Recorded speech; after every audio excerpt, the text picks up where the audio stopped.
I always believed that Christmas held a way of stripping a family down to its truth, not the curated snapshots we sent out in holiday cards, not the smiling silhouettes posed beside artificial trees under warm yellow lighting, not the sugary captions about gratitude and togetherness that people posted for likes, but the real truth that lived in the spaces between words, the pauses in conversations, the tone behind casual comments, the people who made an effort and the ones who didn't.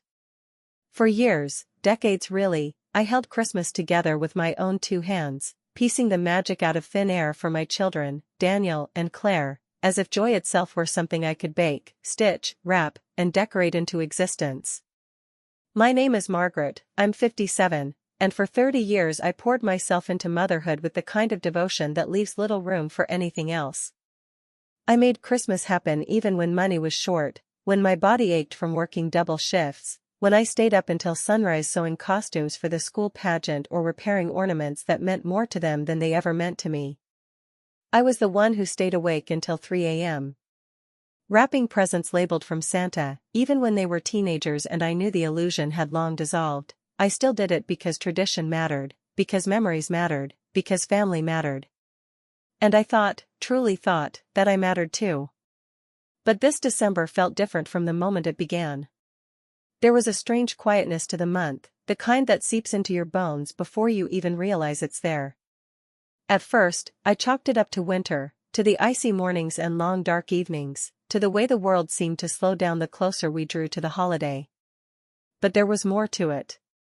There was the silence in the group chat that used to buzz daily with Claire's memes, Daniel's sarcastic jokes, and updates about holiday plans. There were the phone calls that grew shorter each week, like conversations rationed instead of shared. There were the vague responses, "We'll see, not sure yet, might be busy then," each one delivered with the casual indifference of someone who had already made up their mind but didn't want to say it aloud. And then came the moment everything crystallized, the moment all the excuses collided into a harsh, cold realization. It was a Tuesday evening, bitterly cold outside. I was sitting on the couch under a knitted blanket, sipping ginger tea and scrolling through social media, something I rarely did except during holidays, when I liked seeing how other families decorated their trees or baked their cookies. That night, my scrolling stopped abruptly. There they were, my children, standing side by side at a Christmas planning dinner, smiling as if the world had given them everything they ever wanted. Claire wore a glittery red sweater, her blonde curls bouncing around her shoulders. Daniel stood beside her, his arm wrapped around his wife, both holding menus. And above them was a caption that sliced through my chest like a blade dipped in frost, finalizing everything for Christmas Eve. Family only? Family only. I stared at those words until the screen blurred, until my tea cooled in my hands, until something inside me curled in on itself. It wasn't the photo itself, after all, they're adults now. They have their own lives, their own friends, their own connections. It was the caption. The declaration. The public proclamation of intimacy and inclusion that excluded me so thoroughly felt like erasure. My children, my own children, were planning Christmas Eve without me. They didn't even think to ask if I was free, if I wanted to join, if I wanted to bring a dish or a dessert, or even just show up for an hour. I had become an afterthought in a holiday I spent 30 years building for them. A ghost haunting their memories but unwelcome in their present. I didn't cry right then, though the sting behind my eyes burned hot enough to threaten it. I set the phone down and took a long, shaky breath, the kind you take when you realize that a truth you've been avoiding has finally stepped into the room and shut the door behind it. I felt humiliation, yes, but beneath that, a deeper, quieter disappointment. Not the emotional explosion of betrayal, but the heaviness of something that had been dying slowly over the years, finally collapsing. And strangely, under all that sadness, there was something else, something I didn't recognize at first because it had been buried so deeply beneath decades of sacrifice, anger. Not the explosive kind, not the screaming kind, but a cold, sharp, clarifying anger that made me sit up straighter. The kind that made me see, with painful clarity, just how much I had given and how little I had allowed myself to receive. I thought about all the years I put myself last, skipping vacations so they could go on school trips, skipping doctor appointments so they could attend extracurriculars, skipping promotions so I could stay close to home and be available. I thought about all the Christmases where I cooked for 12 hours straight, smiling even when no one offered to help. How many times did I say, "It's okay, I'll handle it"? How many times did I swallow my fatigue, my wishes, my loneliness?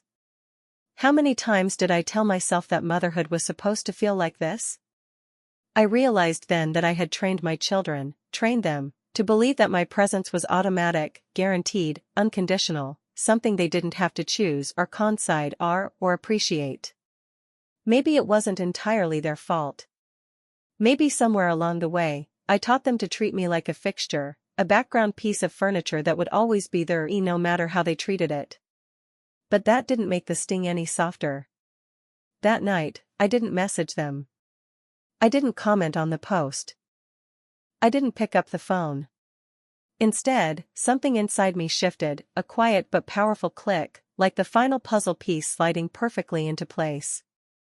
If they didn't want me in their Christmas, then I would no longer build mine around them. For the first time in decades, I allowed myself to imagine a December not tied to their schedules, their needs, their whims. A Christmas for me. A Christmas where I mattered. The next morning, I woke with a clarity I hadn't felt in years. I walked through the house, looking at all the decorations I had saved for the kids, the little wooden reindeer Daniel made in second grade, the glittery ornaments Claire crafted in middle school, the stockings embroidered with their initials. I touched each item gently, feeling the nostalgia but also the burden of expectation clinging to them. Then I began packing things up. Not out of bitterness, but out of release.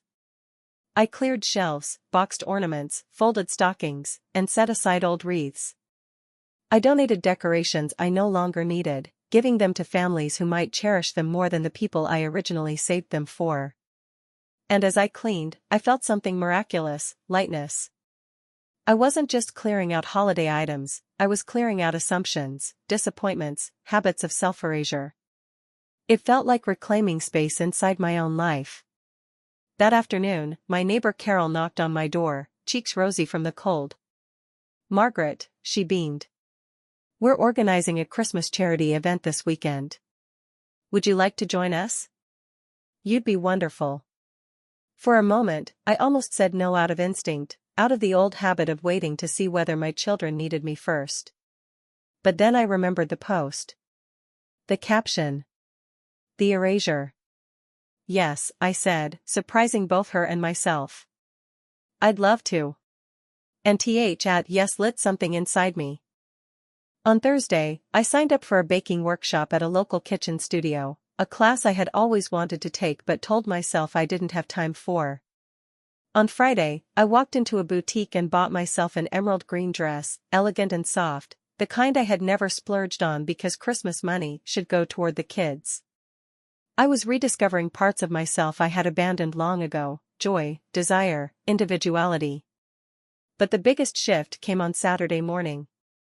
I opened my email to find a message from my lawyer. The subject line read, "Finalization of estate transfer documents." My breath caught. My late husband's estate, something my children always assumed would simply pass to them, was finally settled. The properties, the accounts, the assets, all officially transferred. And among them was something I hadn't thought about in months because it was stuck in legal limbo: the deed to the very house where my children planned to host their family-only Christmas. They thought the property belonged to Daniel's in-laws. They thought they had access to it freely. They thought they were in control. But they were wrong. The estate documents were clear: I owned the house now. Not partially. Not jointly. Entirely. I felt a slow, dawning warmth spread across my chest, not triumph, not revenge, but something far more empowering: validation. All those years they assumed I had no say. All those years I let them speak over me, plan around and me, make decisions without including me. And now? The ground they were standing on, literally, belonged to me. I sat back in my chair, staring at the document, letting the truth ripple through me.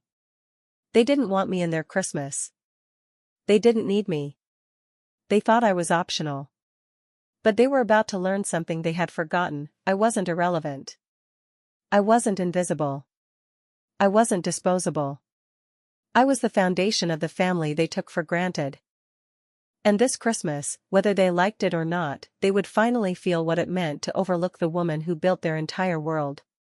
I wasn't planning revenge. I wasn't planning chaos. I wasn't planning to ruin anything.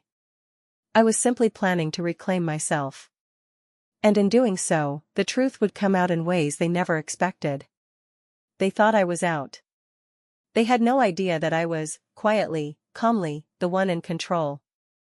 The week before Christmas unfolded with a strange, almost serene rhythm, as if life itself had shifted into a gentler gear now that I had finally stepped out of the frantic cycle of proving my worth to my own children, and each morning I woke with a lighter chest, a calmer mind, a sense of groundedness I hadn't felt in years. It was as though the silence in my phone, the lack of frantic group chat messages, the absence of last-minute requests for help, the total quiet that once would have stabbed me with loneliness, had instead become a quiet blessing, a chance to rediscover who I was beneath the layers of motherhood that had wrapped around me for decades.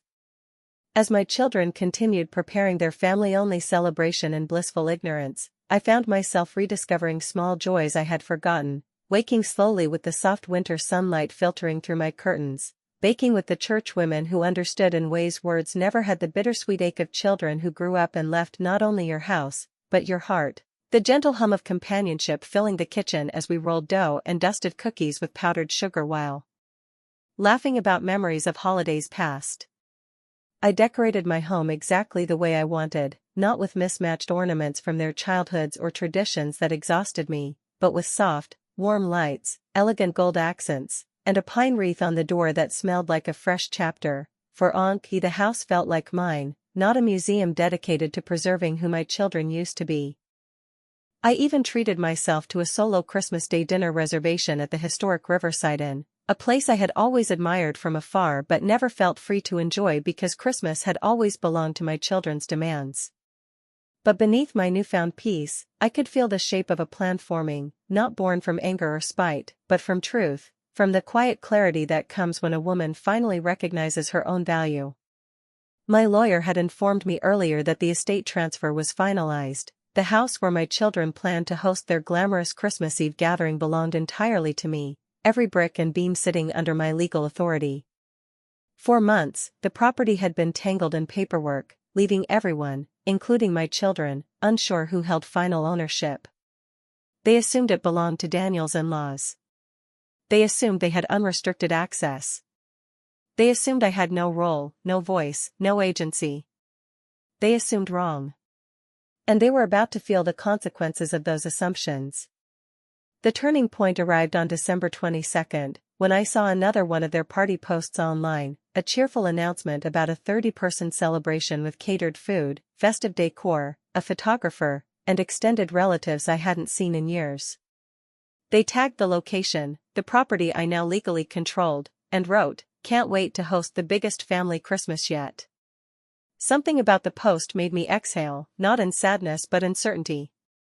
They were building a Christmas without me, and now they were about to learn that the ground they were standing on was not theirs to claim. So on the morning of December 23rd, after a peaceful cup of tea and a long, grounding breath, I drafted a simple, calm, factual notice. Hello. This is to inform you that the Christmas Eve gathering cannot be held at the property, as it is currently unavailable for private events. Please make alternative arrangements. Mom. No theatrics. No accusations. No emotional pleas. Just the truth.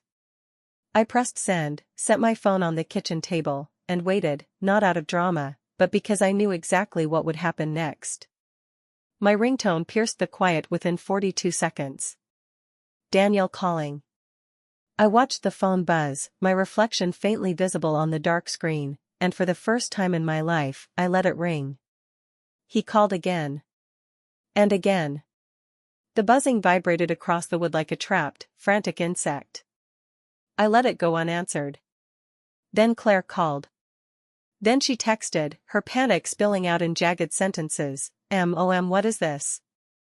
The house isn't yours. I replied with the same calm that had settled into my bones all week. It is. The document were TS finalized last week. Please contact the lawyer if you need clarification. Then silence. A thick, heavy silence that lasted only 10 minutes before it was shattered by urgent pounding at my front door.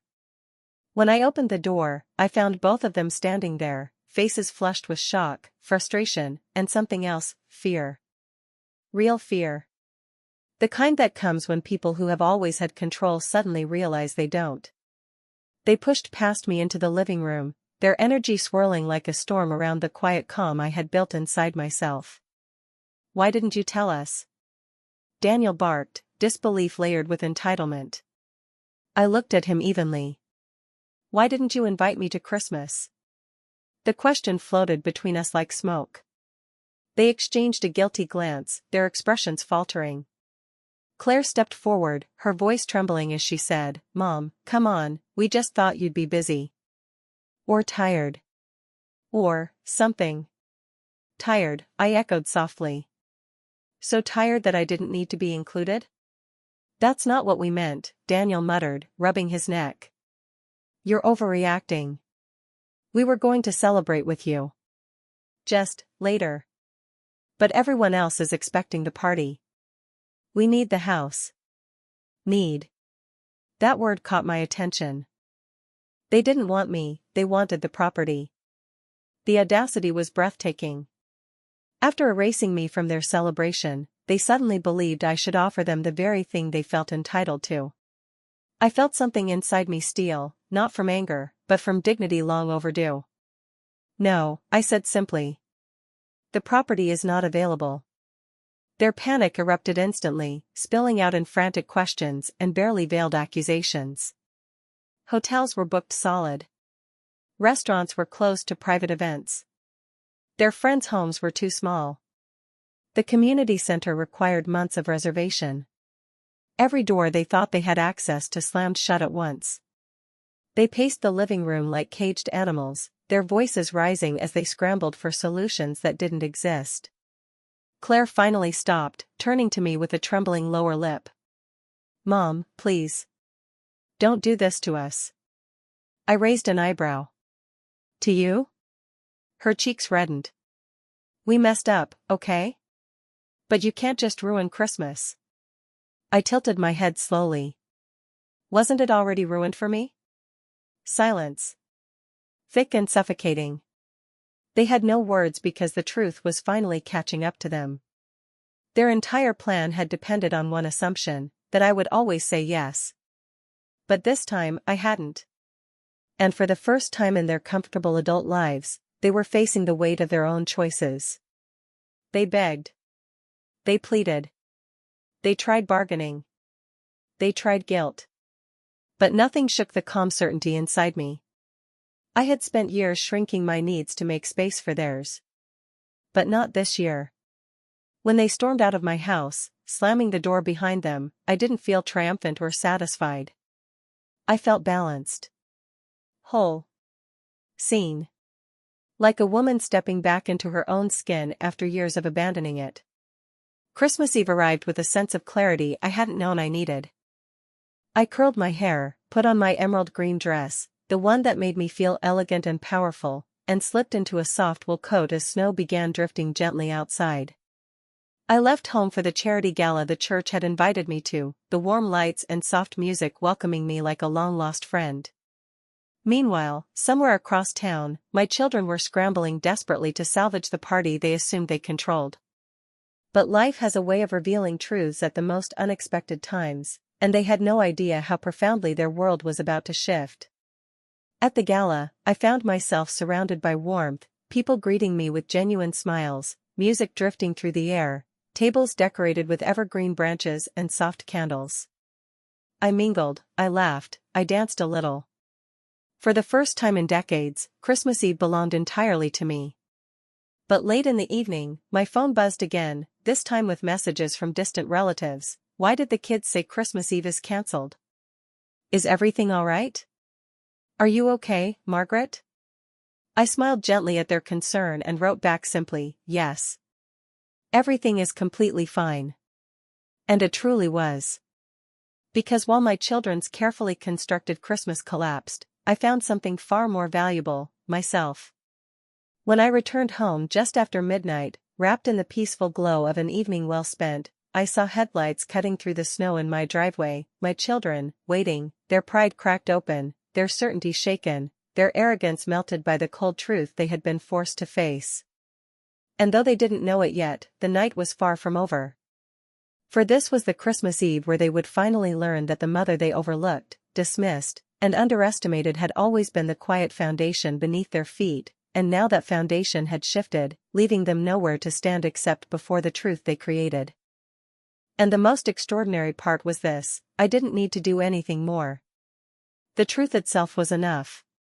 When I stepped out of the taxi on Christmas Eve, the night air was crisp and cold, the kind that bites gently at your cheeks and fills your lungs with something that feels like possibility, and for a moment I just stood there at the edge of my driveway, the soft glow of my porch lights spilling onto the snow, the hem of my emerald dress brushing delicately against my ankles as I looked at the scene in front of me, my two grown children, Daniel and Claire, sitting on the hood of Daniel's car. Like they were teenagers again, except this time there was no carefree laughter, no shared jokes, no excited chatter about presents or parties, only a heavy, fragile silence that wrapped around them like the cold. They looked up as I closed the taxi door, and I saw it all at once in their faces: the ruined plans, the cancelled party, the sting of embarrassment, the first real encounter with the consequences of their own choices. For a heartbeat, it was as if time folded in on itself and I could see them as they had once been, small, wide-eyed faces peeking around corners on Christmas mornings, hands clutching their stockings, voices squealing my name as they ran to me with pure, unfiltered joy, trusting that I would always be there to make everything okay. But tonight, I wasn't walking toward them as the fixer, the smoother, the eternal problem solver. I was walking toward them as myself. Margaret. A woman who had finally remembered that her life did not revolve solely around the needs of her children. My heels clicked steadily across the icy pavement, each step sounding louder than it should in the quiet night, and I felt their eyes tracking me, the dress, the makeup, the way I carried myself as if I had just come from somewhere I belonged. Because I had. The charity gala hadn't been glamorous in the conventional sense, but it had been beautiful in ways that mattered, people greeting me by name, asking about me, listening when I spoke, not because they needed something from me, but because they wanted to know who I was. I had laughed, genuinely laughed, over clinking glasses and shared desserts, and for the first time in years, I had felt like a person, not a role. That feeling still clung to me as I approached my children, and they could feel it too. It unsettled them. Claire slid off the hood of the car first, her boots crunching softly in the snow. Her eyes were already glistening, her lower lip trembling in that familiar way she had when she was a little girl and had done something wrong but didn't know how to fix it. "Mom," she whispered, the word fragile and full of things she didn't yet know how to say, "we're sorry." The way she said it wasn't like someone offering a casual apology to smooth things over, it sounded like something unwrapping inside her, a thread being pulled loose. Daniel stayed seated a moment longer, his shoulders hunched against the cold, his jaw tight. He had always had my late husband's stubbornness, that tendency to dig in, to resist admitting defeat, but even from a distance I could see it cracking. He finally slid down from the car and stood beside his sister, hands shoved into his pockets, eyes lowered. "We messed up," he said quietly, rubbing his forehead like he was trying to ease away a headache. "We didn't realize how much Christmas meant to you. We just thought you'd always be there. No matter what. That you'd understand." I stopped a few feet in front of them, the snow faintly reflecting the porch light, and for a moment none of us spoke. The quiet wasn't empty, it was full of all the years that had led us here, all the unspoken expectations and the invisible work and the small hurts that had piled up so gradually no one had noticed until one day they formed a wall. "That's the problem," I said softly, my voice steady, not cruel. "You didn't think about me at all." The words didn't explode, they landed. I watched them hit, watched Daniel's shoulders droop a little further, watched Claire blink hard as a tear slipped down her cheek. I wasn't saying it to punish them, just to name the truth. And sometimes the truth is the heaviest gift you can give. Claire wiped at her eyes with the back of her hand, leaving a faint streak of mascara across her skin. "We shouldn't have planned something without you," she said, her voice thick. "It wasn't right. We thought you'd be fine. That you liked being at home, doing your own thing, and everyone else was already excited about the party. We didn't want to complicate it." I let out a soft breath, my chest tightening not from anger but from a grief I hadn't fully acknowledged. "You didn't want to complicate it with the person who gave you every Christmas you've ever had," I said, no accusation in my tone, just the simple math of it. "You decided for me that I wouldn't care. You decided I wasn't needed." Daniel's head snapped up, tears suddenly glistening in his eyes despite the way he clenched his jaw. "No, Mom, that's not it. He struggled, words failing him. "We got used to you always being there. Always making it work. Even when we didn't help. Even when we took it for granted." He swallowed hard. "We never thought you'd say no." I nodded slowly. That was the heart of it. Not just Christmas, but everything. They had built their lives on the quiet expectation that I, their mother, was an inexhaustible resource. Someone who would adjust, bend, stretch, sacrifice, forgive. Someone who could be left out when convenient and pulled back in when needed. "Do you know," I said quietly, looking between the two of them, "that I almost said nothing? That I almost kept quiet, let you have your party, stayed home alone, and told myself it was fine?" Claire's face crumpled. "Mom, but then I saw that post," I continued, my voice gentle but firm, "the one that said family only. And I realized something." I felt my throat tighten, not with tears but with conviction. If you can call something family only and not even think to include the woman who raised you, then something is very wrong. Not just with what you did this year, but with what I've allowed for a long time. Daniel winced like the words physically hurt. I know you didn't mean to hurt me," I said, cutting him off, not unkindly. "But you did. Not because you're bad people. Because you're used to me disappearing behind you." Silence again. This time, I let it stretch. Let them stand in it. Let them feel the weight of my absence in a way they had never truly felt before. The cold nipped at our fingers and ears, but none of us moved toward the warmth of the house yet. There were things that needed to be said out here, in the open, under the honest winter sky. "We lost everything," Claire finally confessed, her voice breaking. "The caterer cancelled when we told them we didn't have a venue. The photographer booked another event. Aunt Helen said she wasn't going to rearrange her plans again.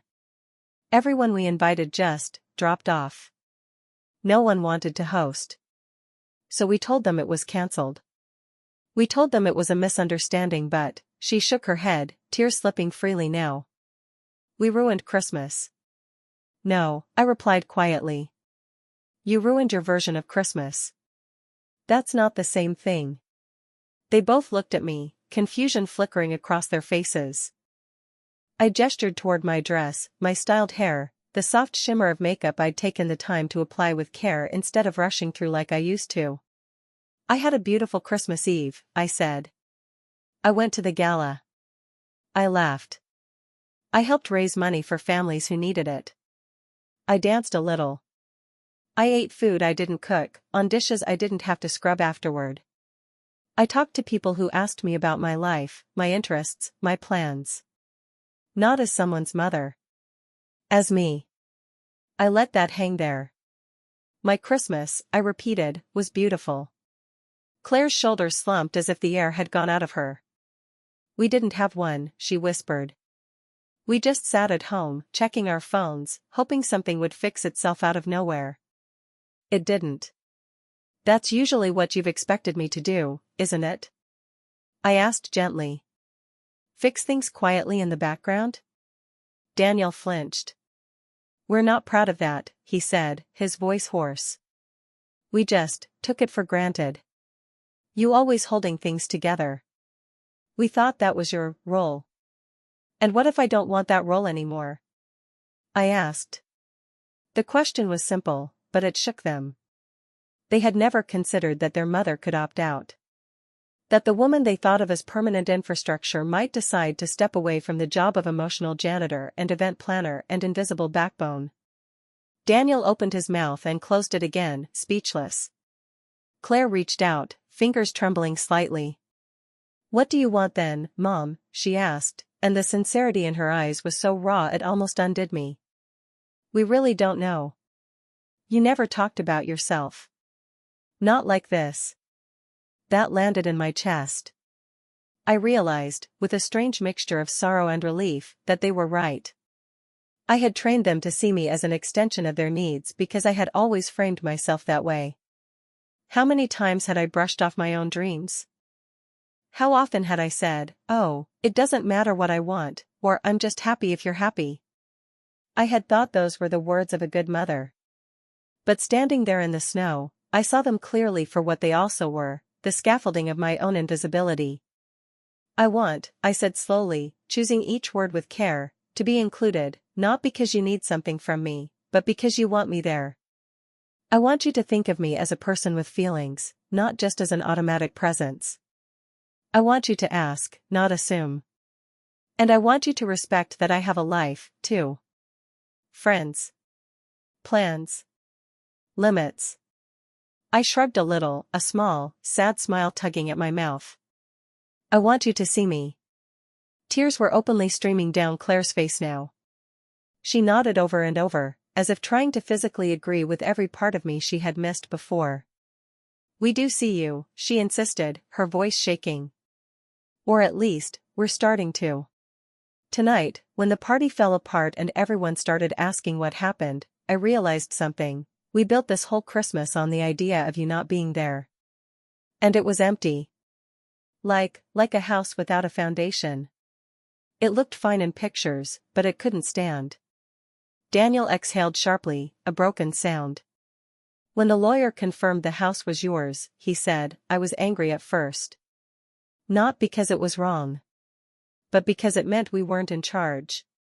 We had made all these plans, invited all these people, told everyone how great it would be, and then we had to admit that the person we forgot about was the one who held everything." He wiped at his eyes roughly, frustrated with himself. "I'm sorry, Mom. For the party. For the post. For years of letting you carry everything while I coasted. I thought sending you flowers on Mother's Day and calling on your birthday was enough. But that was just maintenance. Not love." His voice cracked on the last word.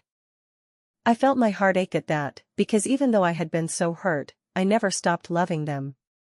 That was the hardest part of motherhood, loving people who sometimes failed to love you in the way you needed, and deciding whether you would let that harden you or deepen you. "I love you both," I said quietly, and I watched their faces soften, as if they hadn't been entirely sure they still deserved to hear that. "I always have. That hasn't changed. But loving you doesn't mean I let myself disappear anymore. It doesn't mean I say yes to everything. It doesn't mean I let you treat me like an afterthought." The words were not a threat. They were a boundary.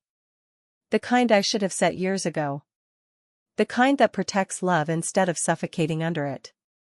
There was a long pause, the kind that felt like standing at the edge of something. Then Daniel, sounding younger than he had in years, asked timidly, "Can we start over?"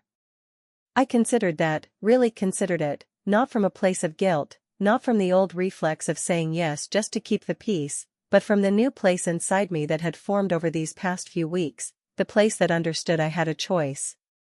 "Yes," I said at last, and the word felt like opening a window in a stuffy room. "We can start over. But not the way things were. We start over with me as a person, not a resource. We start over with honesty. With respect." They both nodded vigorously, desperation and relief mingling in their expressions. "Anything," Claire whispered. "We'll do better. We want to do better. We don't want another Christmas like this." I tilted my head slightly. "How was your Christmas Eve?" I asked, though I already knew the answer. Claire let out a shaky laugh that turned into a sob. "Empty," she said. "Quiet. Awkward. We tried to make it festive but, it just felt wrong. Like we were pretending. We kept thinking about you, Daniel added. Wondering what you were doing. Whether you were alone. Whether you were okay. I was more than okay, I said gently. I was happy. Not because you were miserable, that part hurts me, believe it or not, but because for once, I didn't make myself small to protect you from your own choices. You got to see what life without my automatic yes looks like. And I got to see what life with my own yes, to myself, feels like. Claire stepped closer, hesitated, then asked softly, "Can we come inside?" Not to fix anything tonight. Just to be here. With you. Even for a little while. I looked at them, their hopeful, exhausted faces, the way they stood slightly apart from each other like they weren't sure how close they were allowed to come, and my heart, which had been bruised but not broken, answered before my mind did.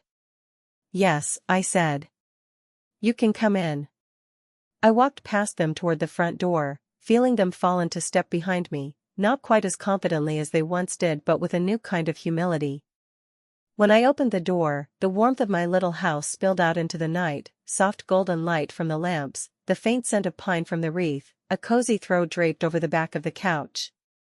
It wasn't decked out in the chaotic, overflowing way it used to be when I decorated for them, it was simpler now, quieter, reflective of who I was rather than who I was expected to be.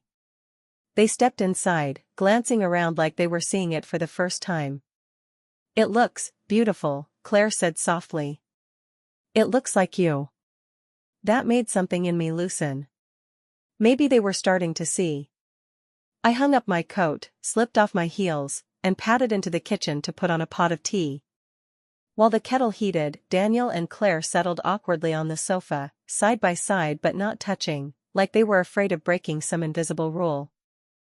I brought in 3 mugs, chamomile for Claire, black tea for Daniel, ginger with honey for myself, and as we sat there, sipping in the quiet, I realized this was the first Christmas Eve in decades where I wasn't rushing, stressed, or desperately trying to ensure everyone else was having a good time. I was simply present. With them. With myself. Claire was the first to break the silence. "Can we ask you something?" she said hesitantly. "Of course," I replied. "What did you do all those years?" she asked, eyes searching my face, "when we were kids and just assumed Christmas would magically happen? Did you ever feel like this? Left out?" I thought about that, about the nights I had cried quietly over the sink while washing dishes alone, about the times I had wrapped presents in a cold dining room long after everyone else went to bed, about the way my exhaustion was often mistaken for irritability instead of a sign that I was carrying more than anyone realized. I felt unseen, I answered softly. Not always. There were moments of joy, too. Watching you open gifts, hearing you laugh, seeing you excited, that made it worth it.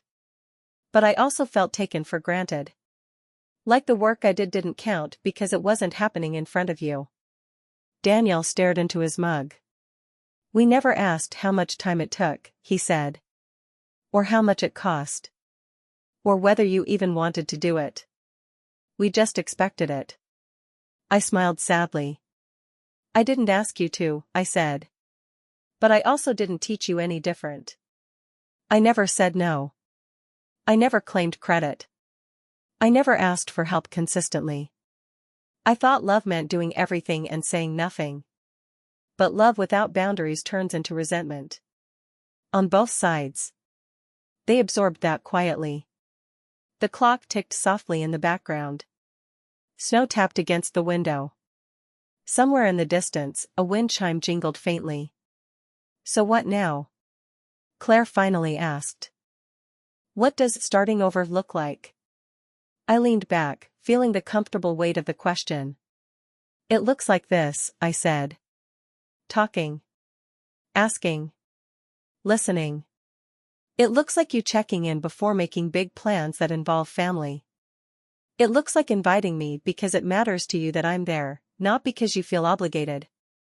It looks like you accepting that I might say no sometimes, and that you'll be okay. I looked at each of them in turn. And it looks like me continuing to build a life that doesn't revolve around waiting for you to remember me." They nodded slowly, and I could see that the idea unsettled them, but also that somewhere inside, they knew it was necessary. We talked a little more that night, not everything, not decades worth of unspoken feelings, but enough to start. They told me about their fears of adulthood, of failing, of not living up to expectations they thought I had for them. I told them about my loneliness after their father passed away, about how I poured everything into Christmas because it was the one time I could pretend we were still a whole, intact family. We cried a little. We laughed unexpectedly at an old story about a Christmas tree that had toppled over when the cat jumped into it. For the first time in a long time, we shared space not as characters locked into rigid roles, but as flawed, learning human beings. When they finally stood to leave, it was nearly 2 a.m. They hugged me at the door, carefully at first, then tighter. "Merry Christmas, Mom," Daniel murmured into my hair. "We'll do better. I promise." "Merry Christmas," Claire said, pulling back to look me in the eyes. "Thank you for not giving up on us. Even when we deserved it." I cupped her cheek gently. "I never wanted to give up on you," I said. "I just needed to stop giving up on myself." They left with softer faces and straighter backs, and as I watched their car pull out of the driveway, I felt a sense of peace wash over me. Not the fragile peace of pretending everything was fine, but the sturdy, grounded peace that comes when the truth is finally allowed into the room. I closed the door slowly, turned off the porch light, and stood for a moment in the gentle quiet of my living room. The tree lights twinkled softly, casting warm reflections across the floor. I wrapped the throw blanket around my shoulders and sank onto the couch, letting the stillness settle around me like a balm. This Christmas, I realized, I hadn't lost my children. I hadn't destroyed my family. I hadn't become some cold, unfeeling version of myself. I had simply stepped into a new place, one where I loved my children deeply but refused to disappear for them. One where my worth wasn't measured by how quietly I could endure being overlooked. One where I chose myself without apology. I thought of the gala, of the laughter, of the way people had seen me as a whole person. I thought of my children in the driveway, humbled and tearful, finally understanding that the foundation they stood on had always been me, and that I was no longer willing to be taken for granted. And as I sat there, letting the day gently unwind in my mind, a single, quiet truth settled in my chest like a final, perfect ornament on the tree: I may be soft. I may be loving. I may be the mother who once said yes to everything. But I am not invisible. Not anymore. And in the end, they learned it too, the hard way, but the way that lasts, that when you leave a mother out, you don't just exclude a person from a holiday. You tear at the very fabric of what holds a family together. Because a mother is not just a background character in her children's lives. She is the architect, the historian, the witness, the quiet force that turns a house into something more. She is the foundation. And this year, on this snowy, still Christmas, I finally remembered that I am the one who chooses weather, and for whom, I will continue to hold it all up.